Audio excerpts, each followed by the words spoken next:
नंदन one में कुटकुट गिलहरी रहती थी। कुटकुट गिलहरी बहुत ईमानदार और बहुत मेहनती थी। वह जंगल के राजा शेर सिंह के यहाँ नौकरी करती थी।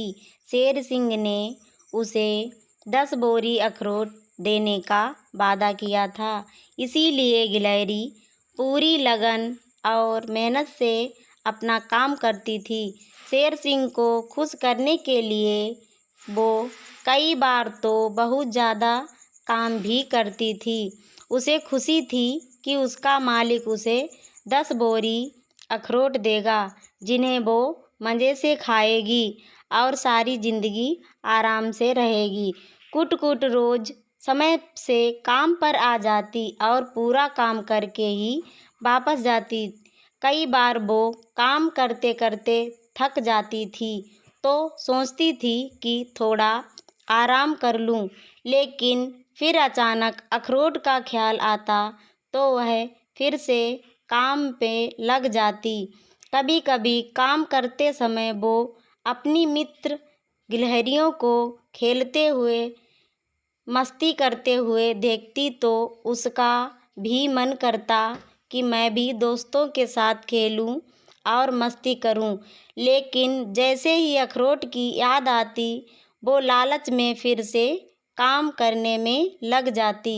शेर सिंह कभी कभी उसे बाहर शहर भी काम से भेजा करता था।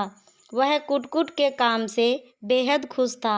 ऐसा नहीं था कि शेर सिंह ईमानदार नहीं था। शेर सिंह भी ईमानदार था और अपनी जुबान का पक्का भी था।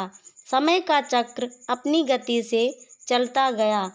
एक समय ऐसा भी आया जब शेर सिंह ने अपने वादे के अनुसार गिलहरी को 10 बोरी अखरोट देकर खुशी से आज़ाद कर दिया।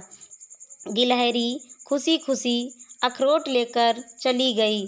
अचानक उसे कुछ ख्याल आया और उसकी आँखों से आंसू निकल आए।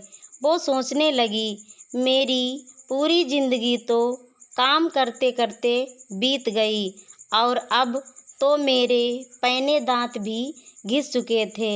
अब ये अखरोट किस काम के। कुट-कुट के आंसू रुकने का नाम नहीं ले रहे थे। कहानी की सीख, इंसान अपनी सारी इच्छाओं को त्याग कर अपनी ज़रूरतों को कम करके दिन रात पैसा जोड़ता है। वो सोचता है कि वह आगे आने वाले समय में इस पैसे से आराम और ऐश करेगा और इसी चक्कर में इंसान ना जाने कितनी तकलीफ़ें झेलता है और ना जाने कितने सपनों को अधूरा छोड़ देता है। यदि मेरी कहानी आपको पसंद आए तो मेरे चैनल को सब्सक्राइब ज़रूर कीजिएगा।